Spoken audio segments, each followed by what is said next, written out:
The views and opinions expressed on this program do not reflect the company, owners, management, staff, clients, or partners.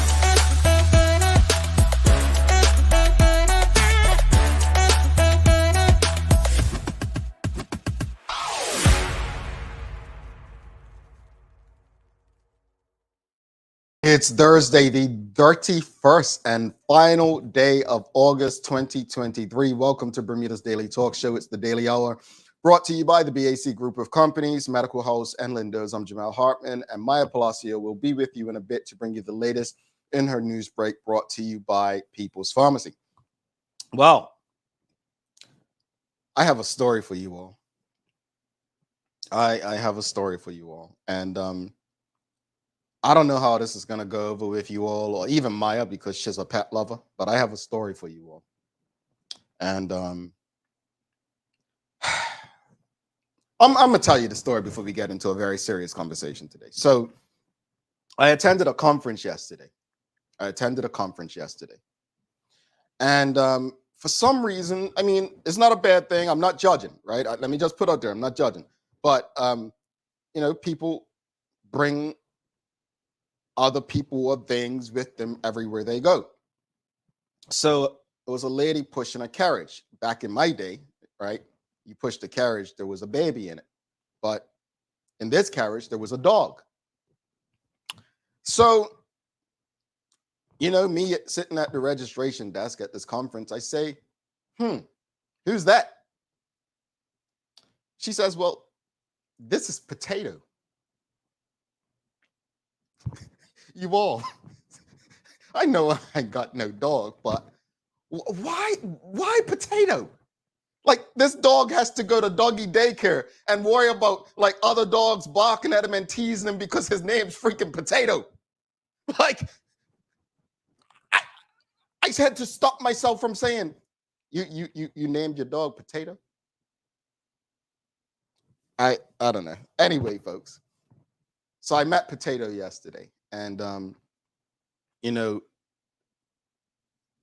she let Potato out of the carriage. Is it still called a baby carriage? What's it called? I don't know what it's called. But she let Potato out of the carriage. And Potato ran up to me. And she says, hell, you can pick him up, but I don't want to pick Potato up. But in me, my news being social and trying to be friendly, I did pick Potato up. And Potato decided that he wanted to nibble at my finger and touch all on my pink blazer and so on. But anyway, all that to say, folks, if you get a pet, right, it's no different from children. If you get a pet, please understand that whatever you name them, that's what they'll likely be called outside of the house. Don't give that dog a name where he's gonna get teased and about his name. God damn Potato. Anyway, that's my story for today. That's Potato. David Michael R. Wilson says, why do we give dog human names? Because they're often familiar to us, so maybe she's used to vegetables. David, let me say this here. I'm gonna tease you if your dog's named George or John or Michael. Name your dog Beanie or something. Anyway, I don't have a dog. So, well, I kind of have a dog. Like, I have a 10% dog when I'm in Bermuda. But yeah, what that means is that I don't have to take care of her. I just get to spoil her and, play with her. But anyway, this is not about Potato and any other canine or whatever they refer to them as. But just consider what you name your dogs, folks. All right. Potato ain't it. Greetings, everyone. Thanks for making us part of your daily routine. A good one today as we welcome Nigel Burgess on from the Regulatory Authority.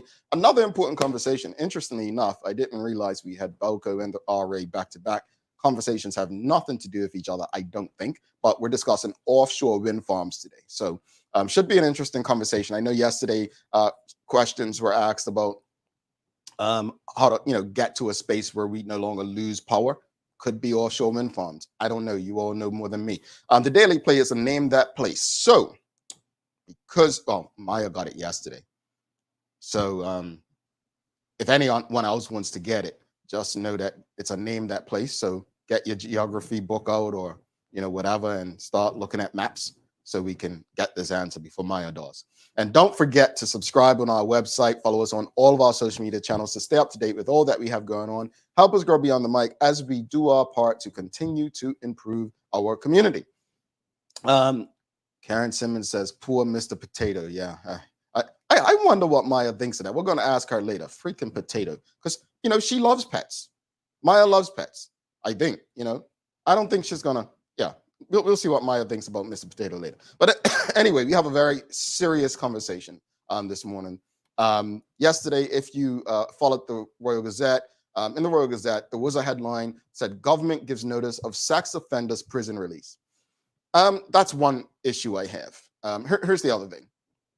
To be released is Neville Craig Richardson. He's a man convicted of raping a woman and threatening her with a knife, set to be released from custody according to a government notice. The notice released by the Ministry of Legal Affairs and Constitutional Reform stated that, Neville Craig Richardson, 54, will be set free today, pursuant to Section 329H of the Criminal Code 1907. The Minister of Legal Affairs is empowered to disclose information in relation to sex offenders who are considered to present a risk of significant harm to the health or safety of the public, an affected group of people, or an individual, the notice said. Quote, in accordance with this power, the minister, after consulting with the commissioner of police, has determined that the public should be notified of the impending release of the sex offender. Now, this is the disturbing part that we will discuss. The notice listed the defendant's address as unknown. Now, Mr. Richardson was sentenced to 15 years behind bars after he admitted aggravated burglary, sexual assault, and robbery. And Maya may go into more detail in her news break as to what actually happened in that case in 2013. But it was brutal. It was absolutely brutal. And as I read that story from the case back then, I immediately thought of the victim. Is she still in Bermuda? How does she feel about this? I'm a guy and I'm scared for her. Like legit when you read that case.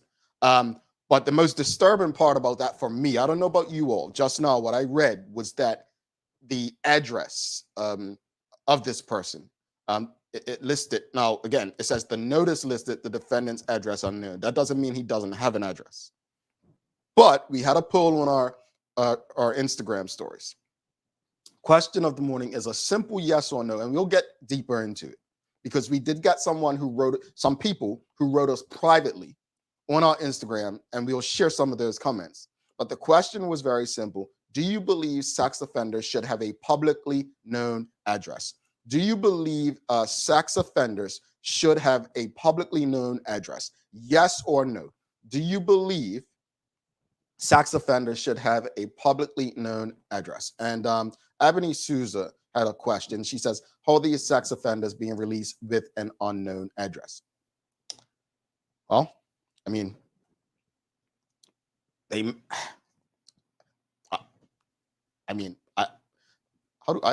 don't know, Ebony. I don't know if it's known to the authorities. I don't know if it's just unknown to us. Michelle White says, that's right. They are supposed to have a legitimate address when they are released. How does this happen? Maybe they had an address and as the report said, it's just not listed, right? Maybe it's just not listed. I don't know. I'm trying to make sense of it. I don't know what the legislation says. Um, but yes or no, folks? Do you believe sex offenders should have a publicly known address? What are your thoughts? Yes or no? Do you believe that sex offenders should have a publicly known address? And we're going to go to our Instagram story because we had a poll there. And let's see what the audience said. So, should sex offenders have a known address? And we had 82% say yes. 82% said yes, but 18% said no. 18% said no. Here live, our audience, Yolanda Richards says yes, their address should be publicly known. Shonda Shields says yes, their address should be publicly known. Hadley and Stevenson Hadley and Swan says yes, their address should be known. Shonda Shields says their neighbors should also be notified accordingly. Denise Hollis says yes. Michelle White says yes, but mind you, they don't give addresses for released murderers. Something to think about. Ebony Souza says, I think they are underlying safety issues for perpetrators, obviously. But I was sure that along with their release date, their address was supposed to be public knowledge. Again, I don't know what the legislation says, Ebony, but that's what I thought as well. Mia Hartman says, most definitely, we should know where they will be residing. All right. So live, it seems like there's a consensus. So let's go. I think we got some. Let's go to our inbox. Okay, so here we have two who say, yeah. So the question was, do you believe sex offenders should have a publicly known address? So one of the private messages we received said, known to the police, not known to the public. How do you feel about that, audience? How do you feel about that? This person said, yes, they should have a known address that's known to the police, not known to the public. What are your thoughts on that? I almost want to ask Maya, can she share from a personal, as a woman? I need a woman in the house too, because again, I'm a man who feels for this victim. I read again, the victim's name and information's not released for their protection, but someone said known to the police, not known to the public. How do you feel about that, audience? A sex offender should have their address known to the police, the authorities, not the public. So that's what someone said. So I guess their answer would be no. They shouldn't have a known address. I'm iffy on that because if you live in an area where there's a high concentration of children activity, and this person's known to be a sex offender against children, don't you think the neighbors have a right to know? Don't you think the public has a right to know? I mean, I guess our question to this person should be, does it matter the level of sex offense? I mean, are there levels to it, or is it a one shot fits all? Let's go to another private one. Another private message we got said similar. Known by the authorities who check them regularly. So again, not publicly known. It's interesting because I'm going to be honest with you. I thought most people would say, yeah, they should be known publicly. But Michelle White made a great point.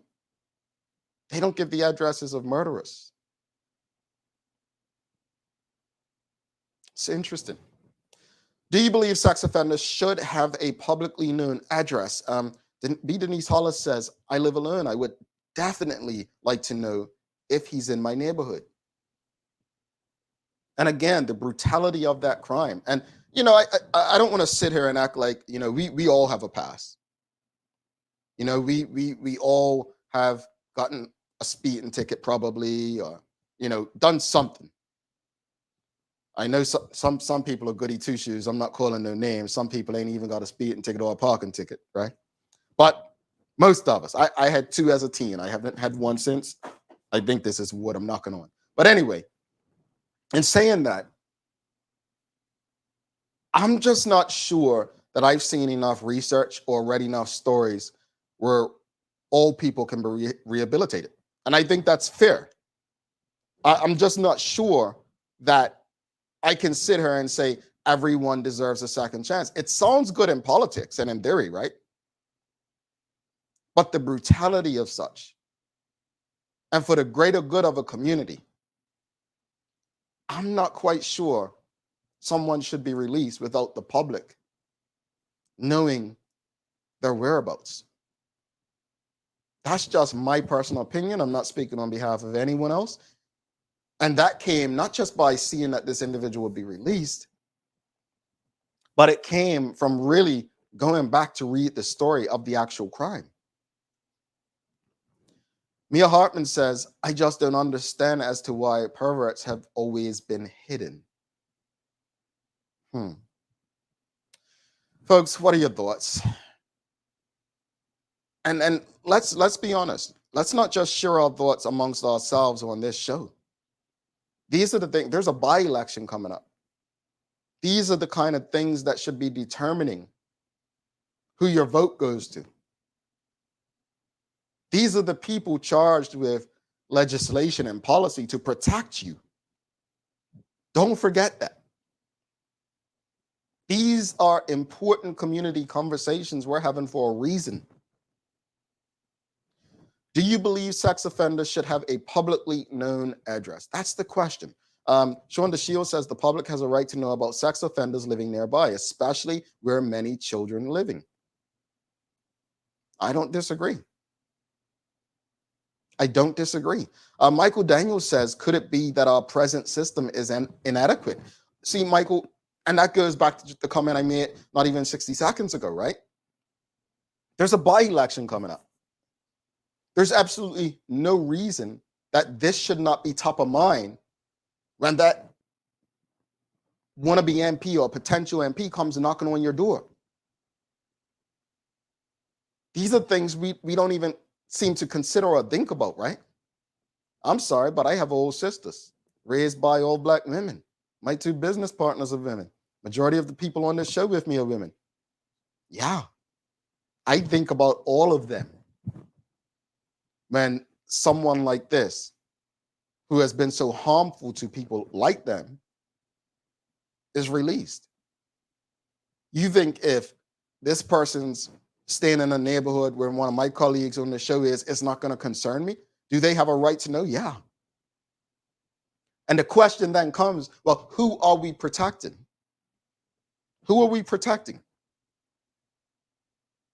This is a conversation that I think is too serious to ignore. And again, maybe the address is known to the authorities. How do we feel about that? Should the address just be known to the authority? Are the authorities protecting a family member who's given this individual a second chance? I don't know, but I think protecting the greater community is probably more important than protecting an individual. This doesn't sound good. Audience, keep it coming. Do you believe sex offenders should have a publicly known address? Michelle White says, I have more of an issue with the level of counseling and support to ensure that persons are rehabilitated before they are released. Accountability by the services is key. Michelle, I feel you. And I know for years, many people have said that certain kinds of criminals can't be rehabilitated. They said that these kind of criminals, like certain kinds of criminals, are likely to go on and reoffend. We've seen it in our news stories. We've read them. We've, shared them. And that's the last thing you would want to happen. But this is why it's important. We all talk about politics and, have our opinions, but this is when politics becomes important, because to me, this isn't politics. This is the safety of the greater community. Politics needs to step aside. So if a Ben Smith is coming on this show next week, I think I saw, or I don't know who the PLP plans to announce, they need to be asked these questions. what, as the representative for this constituency and Bermudians, how do you believe we can improve this situation? Every day we come on this show and we ask questions. These are questions that you can ask your representative. These are the questions that they should be answering. But hey, we're talking about someone making comments on a video some years ago. Ebony Souza says, if the authorities do know the address, maybe they could say that instead of unknown. Also, let the general public know what their action plan is. Yeah, I think that's reasonable, Ebony. I think that's extremely reasonable. I think that if they do know, it would give the public a better feeling. I mean, still not knowing, but rather than thinking this individual's just going to be out and about every and anywhere. Because as I remember, for them to be released, they do have to have an abode, if I'm not mistaken. So yeah, this is concerning, man. This is concerning. It's very concerning. It should concern us all. I got a question for the audience before we bring Maya in.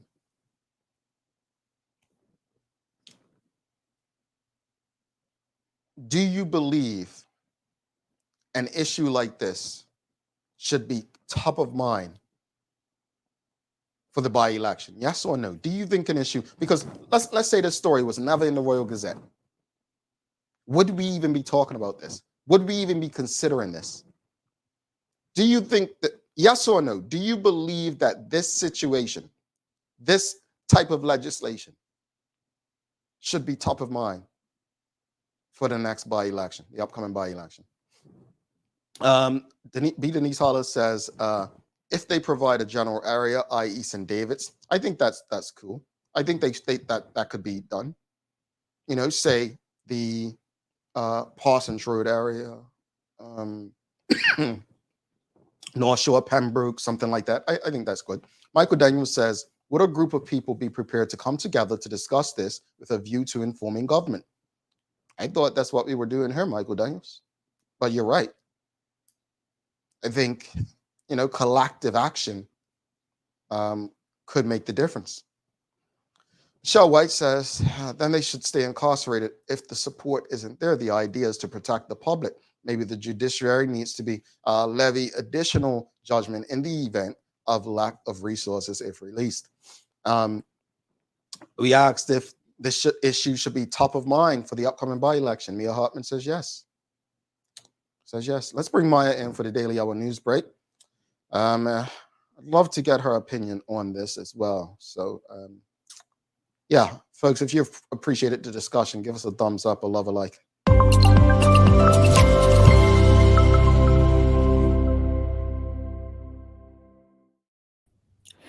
Good morning. Good morning. Greetings, Maya. How are you? Disgusted.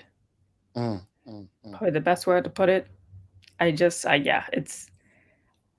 hard after seeing that press release and then going through and reading the original story. Probably one of the most heart-wrenching stories I've had to read on a sexual assault case like this, of rape and of being burglarized, like taking your money and everything. I barely got through the story. I'll be honest.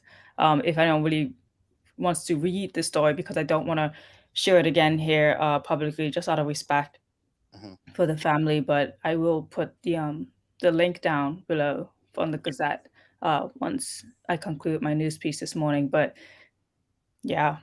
And we didn't discuss this, but that's exactly why I didn't want to go into detail about the story, and that's why I said Maya may do it. But something about it didn't feel good. Like, I would encourage you, if you want to read it, please do. But it's a really, really, I mean, he was known to her. It was bad, folks. Like, when you talk, it was bad. Yeah, so definitely. I don't know what a low-level sex offense would be. I don't know, but this was nowhere near low level. It says in his thing that it's serious. So I'm just going to bring up the photo image of the person there, Neville Craig Richardson, that you see he will be released today, August 31st. Then you see at the bottom there the nature of conviction, which is aggravated burglary and serious sexual assault and robbery. Take a screenshot if you wish, have it on deck. You know the face now, and you know this man. He was jailed for about 15 years, and that was the sentence for the heinous crime that he committed. Yeah. So, yeah, I mean, not from a journalist perspective, but as a woman, right? Did you have a strong opinion on whether the address should be publicly known or just to the authorities? I'll be honest with you, Jamal. Like you are honest with me. I actually don't like that perspective of as a woman and then like as a man. I understand your viewpoint on it, but I think everyone should be enraged regardless. Like how I feel like okay, a man should feel this way too, like type thing. But sure, as a woman, actually, I'm gonna speak as a journalist first. I'm not having his address released. I'm really trying to understand and justify it, but from what I can think, it's just like, okay, revenge purposes. Let's say his address was put out there. People who would probably want to seek revenge Mm-hmm. could easily. So that's another, reason. Not that I believe that this man should deserve any type of safety, and that's as a personal opinion. But that's that's the only thing that comes to mind is that okay, maybe they're just trying to protect him, but why wouldn't they think of that for the community? But that's my only justification in my head that I can come up with as to why his address wasn't shared publicly. But if the officers or people in the jurisdiction do know the address and just not sharing with the public, that's a whole nother conversation as well. That I would love to know the answer to that. So I'll try to send off an email and see what I get and response back. As a person, it's a tough one because when I realized that some people said no, I'm like, why would some people say no? And it just got me thinking as well. But personally, if this person was going to be in my neighborhood, I'd want to know. If it was going to be in my grandma's neighborhood, I sure as heck want to know. Like, things like that. Like, yeah, I would need to know. Yeah, no, I get you. It's disturbing, and it impacts us all. Especially Bermuda's only so big. If you've ever lived outside of Bermuda, you understand when you go back how small of a place it is. I mean, there are small towns across North America bigger than our entire island. I think that when we talk about neighbors should know, I mean, truth be told, your neighbor is your fellow countryman when it comes to Bermuda. I do understand some people saying that the authorities should know, and there's other protections like protecting the family member that's taking them in and so on and the like. I get that, but I always think that in situations like this, we have to protect the majority, not the minority. And so I'm a bit concerned that in that Royal Gazette article, it says address listed as unknown. I believe there is an address, and I believe that the public should be notified of the address for that individual. That's my personal opinion there. Agreed. Well, yeah, moving on with other news for today, because I know that was a very serious and heavy topic. And, hopefully, if you do share this conversation, please just send out a trigger warning as well, because this is very sensitive information as I'll just be discussing. But good morning, everyone. This is a Daily Hour Newsbreak brought to you by People's Pharmacy. As we already discussed this morning about Neville Craig Richardson being released, he's 54 years old and due to be released today. Just one more time, I'm just going to bring up the image just so you can see exactly what it says by the address there. Yes, unknown. So we do know that that is the case, but now we know who the face is for this incident. Moving on to the next piece of news, actually, we have them coming on to the show right now, but the RA will hold 2 additional town hall meetings on the potential of offshore wind farms. I won't say too much about it because we're going to go into a heavy discussion, but I will put up the dates that they will be actually having these town hall meetings right there that you can also see, but I'll just mention them one more time. They'll be having the town hall, 2 additional town hall events at the Bermuda Underwater Exploration Institute on Wednesday, September 8th from 6 to 8 p.m. and also at the Willow Bank Resort Conference Center on Thursday, September 7th. Sorry, I believe September 9th from 6 to 8 p.m. So just going to change that. So for Wednesday, December 8th, and then the next day on the 9th of September that they'll be having it. Nigel Burgess, who we have here right now, the head of regulatory at the RA, shared his observations saying, quote, the turnout at the initial town hall meeting in June at Pino's Wharf in St. George's was overwhelming. We are organizing added town hall meetings to ensure that those who couldn't attend the first event can participate in discussions at either of the 2 venues, as no final decision has yet been made about the potential adoption of offshore wind farms as a renewable energy source. These sessions are a great opportunity for the public to hear about our latest research findings and to get answers to their questions or concerns. So we have an opportunity today to actually get those questions and answers answered. Yeah. Ask your questions. Get ready, folks. All right. Next up on the list right now, we got a lot of flight cancellations, obviously because of Hurricane Franklin. So including in those flight cancellations was actually the Bermuda inaugural flights were canceled. They were set to take off today and instead of being rescheduled for tomorrow for those who were, deciding to be on this flight or looking into this flight and try to keep up with the new Bermuda Air. Those are the updates on that right now. Other flights, as well as you mentioned yesterday in the news break, were canceled. So just keeping an update on the flight situation after the heavy winds. I saw that they're going to be coming on the show next week as well, I believe, Bermuda Air's CEO. So looking forward to that. Awesome. Okay, so coming up next as well, as we know, Labor Day will be approaching quite soon. So the Minister of Public Works advises that due to the Labor Day holiday on Monday, December 4th, household waste collection will follow a rollover to the next day schedule. We've seen these type of schedulings before, so just be wary of that. As a result, Monday's waste collection will roll over to Tuesday, with the schedule continuing throughout the week, ending with Friday's waste collection on Saturday. So keep that in mind. You don't want to have your trash out there, and then you know what happens if you leave it out way too long. Tin, aluminum, and glass recycling will be unaffected by Monday's holiday, with West End recycling collected on Thursday, the 7th of September, and East End recycling collected on Friday, the 8th of September. All righty, folks, we have a rat problem. Don't add to it. Yeah, please don't add to it. And then coming up in sports, I know our football team normally does so good at under 17 women's team, but I'm still exceedingly proud of them. They did take a big loss against Canada, but that is a really big country and people to defeat. So we took a loss of Bermuda fall to Canada under 17 women's championships 0-9, which I know the girls must feel really disheartened about that, but I did see a loss of some other country, probably like 20 something to 0 against Canada. And, they're an exceedingly great team, and it's a hard loss, but hopefully they come back from it. They did win their first game that they had in the under 17 women's championships there. So 1 win, 1 loss. Some of the greatest lessons come from the heaviest defeats in life. Remember that. Yeah, 100%. And in the weather today, it says looking some sunny, hazy periods there with a chance of a shower or 2. Winds still a little bit strong this morning, but then hopefully they go back down to a little bit more of a moderate, and we have a high of 87 degrees. All righty. So check it, Maya. You heard my story about potato earlier? Oh my gosh, yes. I'm gonna send you a picture, because I've been asked to be more friendly and sociable. You know how Sancham Sherry will be more sociable at Cart Match, and I think I've done a good job. So anyway, when Mr. Potato came, well, I'm saying Mr. Potato. See? No, it's cute. It's cute. Because you just said Mr. Potato. You know it's cute. Anyway, Potato came running up to me, and I picked him up.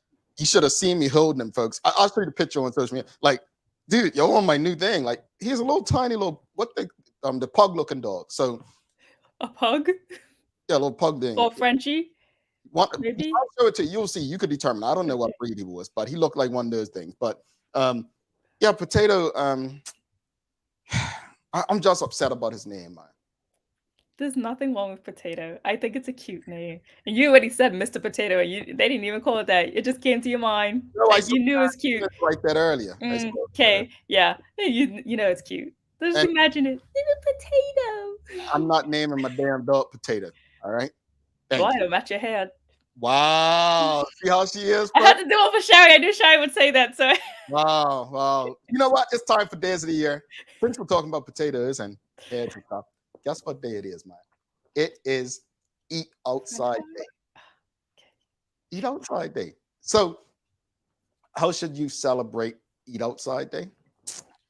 Maya, go on a picnic, eat out on a restaurant patio, and if you like company, have a little cookout, little barbecue, invite some people over. But take advantage of good weather if you're in a space where you have it. And yeah, eat outside today. Okay. So my question, audience, let us know. Oh yeah, it was a personal attack. Yeah, Michelle. Don't worry, I'm glad. I always get people back. I hold Or it. just, practicing the smack talk from when I beat him on the basketball court. Oh There yes, we go. she's just doing that.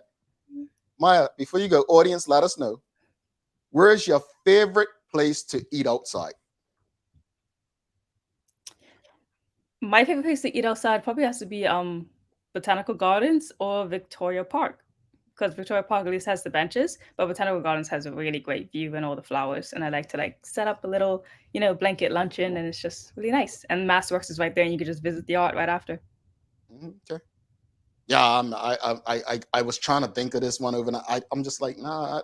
My principal in primary school ruined my idea of eating outside.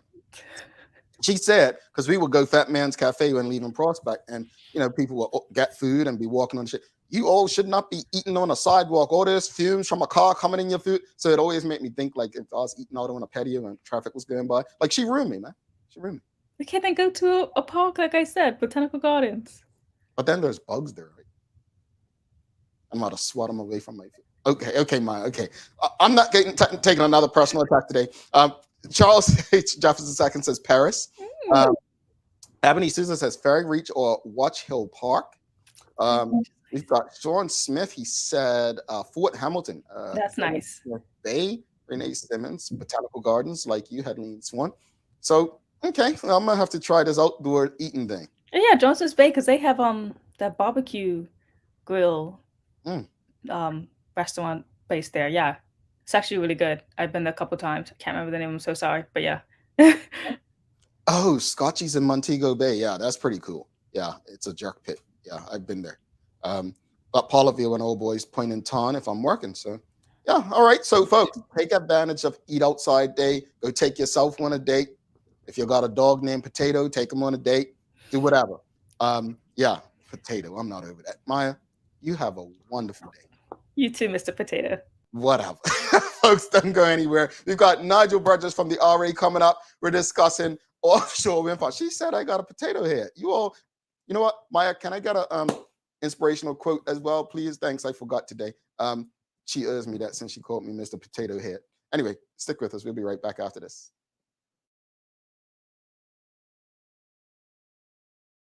Let's face it, life can be a little wild, but shopping doesn't have to be. I choose People's, so that whether it's a prescription that needs to be filled, a toy for my little terror, or a gift for a new addition to the family, we'll see about that. Everything's available in one convenient location. Some call it People's, I call it my one-stop shop in the city. People's, we're here for you.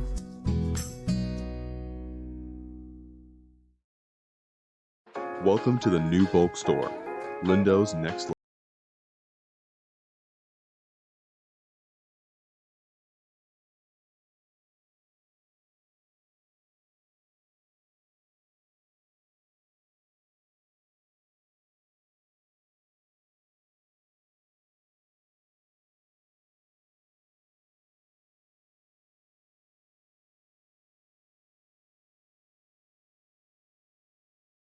Mom's celebrating her 70th birthday next month. Have you noticed her age is catching up with her? Yeah. Plus, she's having a hard time getting up and around like she's used to. I would sure hate to see her fall. At Medical House Limited, we can help make life situations easier. We have electric beds, motorized scooters, bath stools, walkers, you name it. Mom's been real good to us. We'll get her birthday and Christmas gifts from Medical House.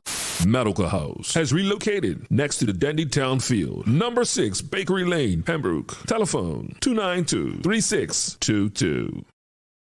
Welcome back to the Big Show. I'm Jamal Hartman. It's the Daily Hour brought to you by the BAC Group of Companies, Medical House, Lindos, and People's Pharmacy. Folks, please don't forget to subscribe on our website. Follow us on all of our social media channels to stay up to date with all that we have going on. Help us grow beyond the mic as we do our part to continue to improve our community. Without further ado, let's give a warm welcome and bring in Nigel Burgess of the RA. We're talking about offshore wind farms. Oops, wrong one. We're not honking him, folks. We're giving him a, TDH chair. I don't know, Nigel. Well, welcome to the show, brother. Good morning. Good morning. Thank you for the invitation. Yeah, they were honking you just now. I was like, no, don't honk at him. I mean, he's in New York right now, but I know that's what they do. They honk and then still come and try to power you down. But hey, man, I didn't mean that. Trust me. Yeah, no problem at all. I'm used to it. You're used to it. All right. Well, hey, welcome. Thank you for coming on. Let's get right to it. Look, we had Belco on yesterday. People have been complaining about their electricity going off. It doesn't have to be a hurricane. I'm going to be honest. I don't understand this. I've been reading to try to get a better understanding of what offshore wind farms are and what they do. Layman, I kind of understand it, but can you just give us some details for our audience? What is an offshore wind farm and how do they work? Sure. So that is exactly why we are having these town hall meetings, while we have presented, have the presentations and provided material on our website so that we can give Bermuda exactly a preview of and more information on what an offshore wind farm is. I'll say pretty simply, the basic setup for an offshore wind farm, or even a wind farm in general, is a wind turbine. So essentially a fan. So similar to how you have your rotary fan at home. So it's simply a fan out in the middle of the ocean, and it has cables. So it's like your extent, your plugged into your wall.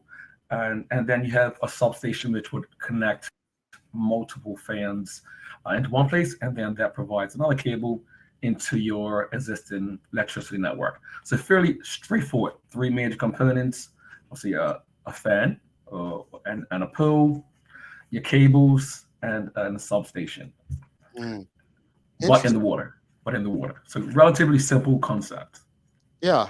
When you put it like that, I mean, come on, Jamal. I mean, it's really simple. But I'll go into some stuff I've read otherwise, because I read about like whales and animals, like the mammals, how it may impact them. But I don't understand it, so you can touch on that if you'd like. But just speak to us. Why is it in Bermuda's best interest to consider offshore wind farming at this stage? So in 2019, the regulatory authority published Bermuda's energy roadmap.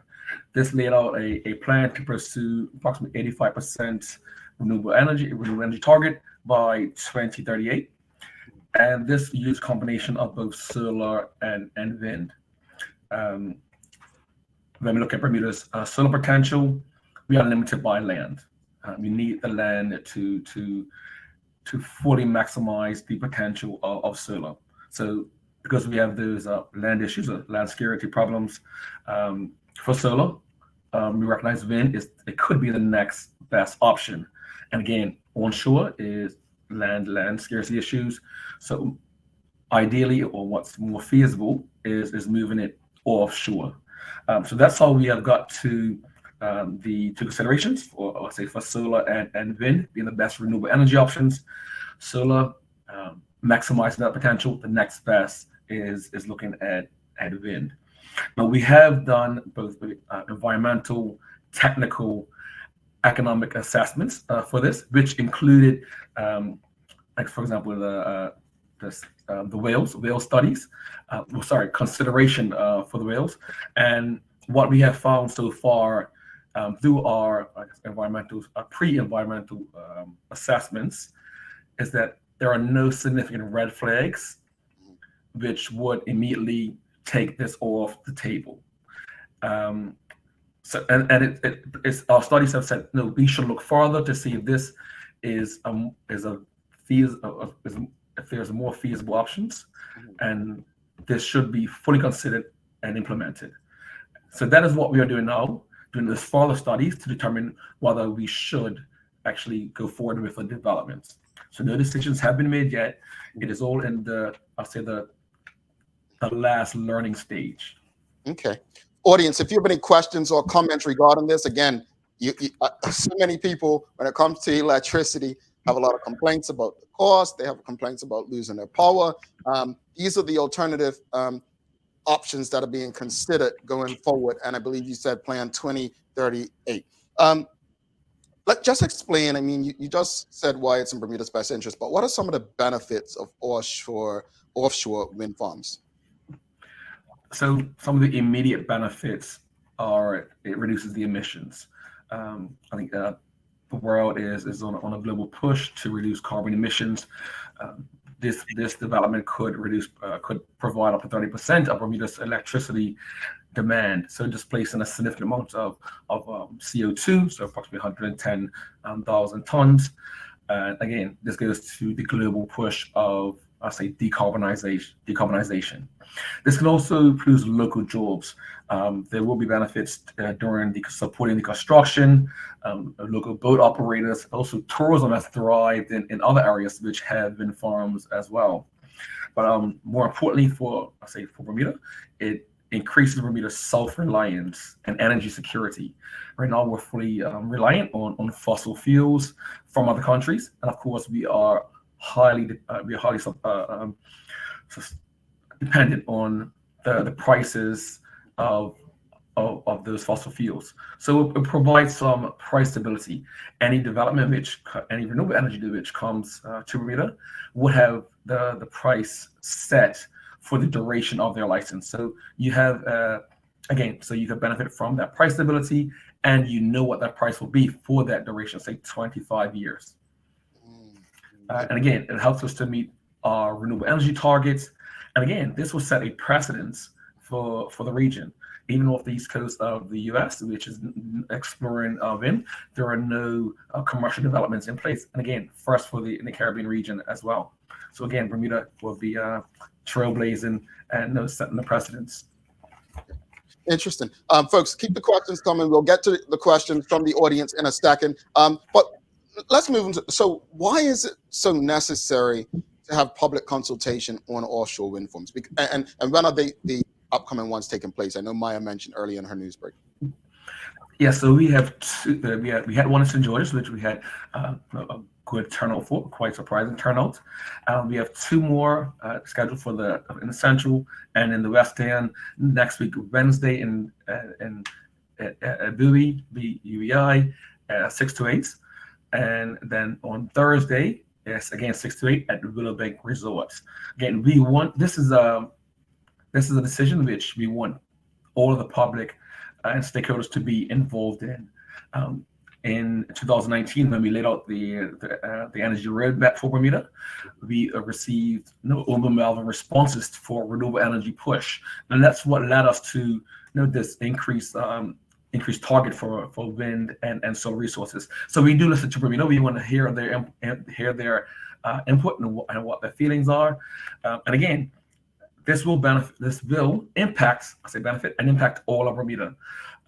We have identified possible locations, and again, it is towards the east end of the island. However, it is impacted. All of Bermuda will be impacted, not just those visually impacted, from not just east, but from the west and the central residents as well.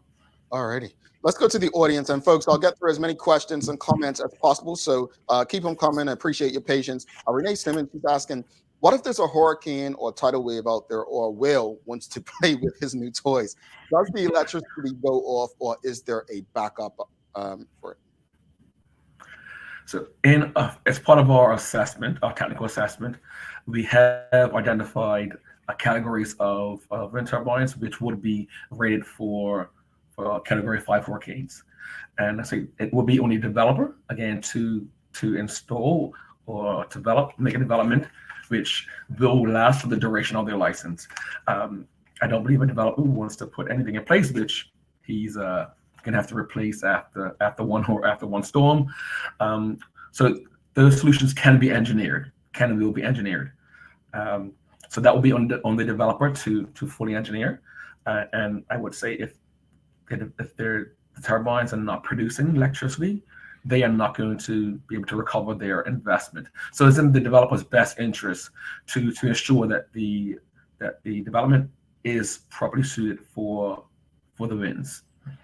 And again, this is not new. They have turbines in Asia, and so they are in hurricane zones. Again, mostly onshore at the moment. So again, anything can be engineered. Okay. And again, yeah, when we consider the I guess sea life, then that is the major impact to sea life is during the construction phase. And again, there are ways to mitigate those impacts on the environment and on sea life during that stage. Best practices can be used to lessen the impacts on the environment and marine life. Alrighty, Sean Smith's got a question. He's asking, are you just doing wind farms, or are you looking at wave energy technology? So right now we are still looking at wind farms. So that's what has been identified in our integrated resource plan. There are avenues for, promising technologies to be considered now through the sandbox or innovative license path. So when we do our approach with a potential wave development, then we will have a follow look at that. And again, we are also redoing the existing IRP, the current IRP. So as early as later part of this year, early next year, we will be consulting the public on the IRP proposal, which may have a component of other renewable energy resources, potentially wave there as well. Yeah. All righty. Michelle White, she says, I understand about the lack of surface to be able to have an efficient solar farm, but why is government planning on building a solar farm at all? Or is the wind farm replacing the solar farm? So we currently have one utility scale solar farm, which is the Solar Finger, that's been in operation for the last couple of years now. So we are actually not developing anything at the moment. What we do at the RA, it would be seeking solicitation for the development for them to apply for a license. So what we have found up to now is that because of Bermuda's size, or the potential size of this development, you will not have major developers interested. It is simply too small too small and risky for them. So what we have done with our studies up to now, we have termed these de-risking activities. So the environmental studies, the economic, these were typically borne by the developer, by each interested developer. And what we have found doing these studies is to encourage developers to be interested in developing here. And the goal of this is to encourage significant interest in hopes of having a purely competitive procurement process. And that competitive process would help drive down the costs from the developers. All righty. Got a couple more questions. Michelle White's asking, could you show a map of where these wind farms will be placed? Sure. So if you go to our website, www.ra.bm, if you click on the wind farm link, offshore wind farm link, we have the presentations there from the last town hall. We also have a public version of our wind study report. It identifies the locations and also has photo montages of the impact of what these could look like from various sites around the island, from the east and from the central locations as well. I think we went to Ferry Reach. We also went to Admiralty House, and then we have photo montages from those locations. Alrighty. We've got Monica Dunstan. She's asking, is the wind farm a government or private project? So we are soliciting private developers. So it'll be purely a private solicitation. All right. And she does have a longer question saying, how can we have a lack of land for solar when the majority of roofs in Bermuda don't have panels? Shouldn't we mitigate the barriers and get more people using solar before we install a wind farm? So yes, absolutely correct. So at this time, small scale solar developments are open to the public. I mean, any residential, commercial I guess business or a person can install solar on the house, they would simply have to engage in what we call a standard contract with the utility. What we are considering now is larger scale developments. So these are what we call bulk generation over 500 kilowatts or over a half a megawatt. So large scale developments, what we consider to be in the best public interest, which would benefit all of Bermuda, is our main goal here to solicit. Alrighty. All right, sounds good. Just remind people where they can go to learn more information and how they can attend the upcoming public consultations. Yeah, so we have 2 town halls coming up. We have one next Wednesday, September 6th at Bermuda Underwater Exploration Institute, 6 to 8 p.m. And again, Thursday, September 8th at Willowbake Resort, again, at 6 to 8 o'clock. You can go to www.ra.pm. There's an offshore wind farm link, or you can simply go to ra.pm / offshore wind farm. If you have any questions that you would like to submit, you can fill out the registration form, and we look forward to seeing you and hearing your voice. Alrighty, Nigel, thank you so much for the information. Looking forward to see what comes out of this, and please keep us updated and let us know if we can share anything on our platform to keep people up to date and informed. Yes, thank you, Jamal. Thank you for having me. Thank you for those that have attended today. All right, have a great one. Talk soon, Nigel. Bye. All right, Nigel Burgess, if you appreciated the conversation, please give us a thumbs up, a love, a like. Make sure you share that conversation and attend these town halls. Very good questions from the audience today. Thank you, Sean, Monica, Michelle. Very interesting questions. And hopefully at the public consultations, there will be many more questions asked and many answers given that provide clarity of what people want to know. We're going to take a quick break. Do not go anywhere. Come back. We've got a giveaway. We have a giveaway. First person that gets this answer right will get one of our travel mugs. So stay tuned and we'll wrap it up. So stick with us. Don't go anywhere. And if you appreciated today's conversation, please give us a thumbs up, a love, a like, and make sure you share this conversation with your friends and family. Hi, welcome to ER Fisheries. I'm Jalen Steed, store manager and trained chef, and I'm here to help you with all of your food needs. Let's talk about why you should come and check out ER Fisheries. We offer the widest range of specialty meats and seafood items at a price point that will absolutely fit your budget. As a chef, I'm able to answer all of your food questions, help you come up with meal ideas, and generally guide you in the right direction.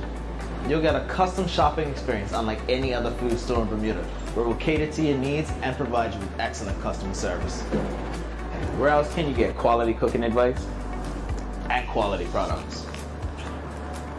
I look forward to helping you with all your meal ideas.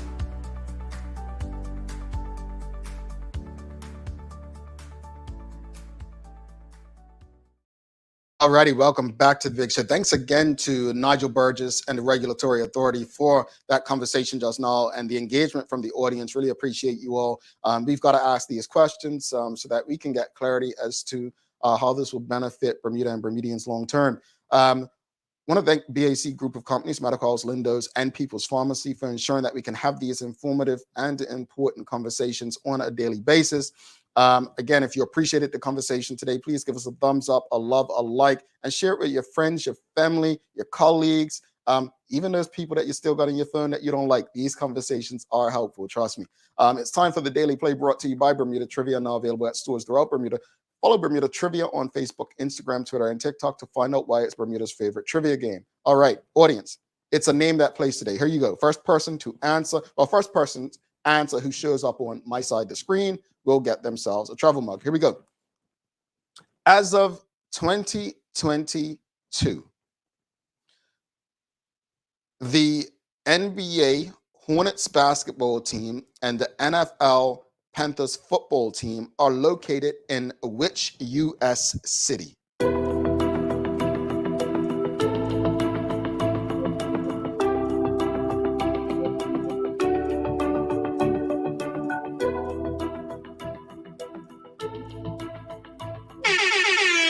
We have a winner, folks. We have a winner. My goodness. We have a winner. Traveling Trotty. We should have just earned the name. That place has got her name in it.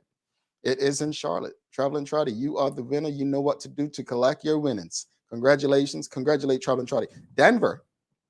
No, Denver's home to the Broncos and the Nuggets. Charlotte is home to the Charlotte Hornets and the Carolina Panthers. The state was right, Stacey Ann Brown. The state was right. Traveling Trotty, you've probably been to one of these stadiums, either the Panther Stadium or the Charlotte Hornets Arena. But folks, that's your daily play. Traveling Trotty comes out victorious, and we'll probably have another one tomorrow.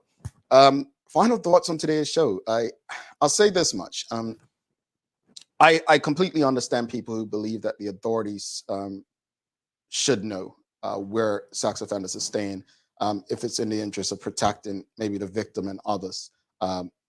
But I just, on the outside, the surface, the greater good of the public, the greater public should always be top of mind. So protecting them first should always be of importance. Now, Maya made a great point that maybe protecting the individual as well from, public, justice, I guess they call it, vigilante justice, whatnot, is probably a thought as well. But I don't know. There's something far away. And I think it should be top of mind as people consider speaking to their representatives when it comes to politics. As far as the RA conversation, I like the idea. I don't understand it like those who are in that space. But the fact that we're looking at alternative energy is a positive. I appreciate the folks who wrote in about solar. That could be something to consider as well. But right now, I think we need to attend these public consultations. The same questions we asked today, we need to ask again and even more. So please get out there, attend these, encourage your family, your friends, your colleagues to attend these public consultations, because what we don't want is things to happen and then us act like we don't know. All right. I've got a daily inspiration for you folks.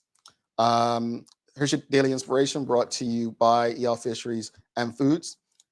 Is it a mistake to think you can solve any major problem with just potatoes? Douglas Adams. I wonder why Maya gave me that quote. Yeah, potatoes. If you were tuned in, you know that I met a dog named Potato. And I'm guessing you can solve any major problem with just potatoes. So I guess potato would help me solve problems. Folks, don't forget to subscribe on our website. Follow us on all of our social media channels to stay up to date with all that we have going on. Help us grow beyond the mic as we do our part to continue to improve our community. Thanks again to our partners, the AC Group of Companies, Medical House Lindos, and People's Pharmacy for ensuring that we're able to do this with you on a daily basis. As always, we appreciate you, we love you, and we thank you for making us part of your daily routine. If all goes well, we'll be back to do this again with you tomorrow. I'm Jamel Hartman. Please do make it a safe and a great day. And I ain't worrying about Maya Michelle. I'll get her back on the basketball court when I dunk all over. See you all tomorrow. Peace.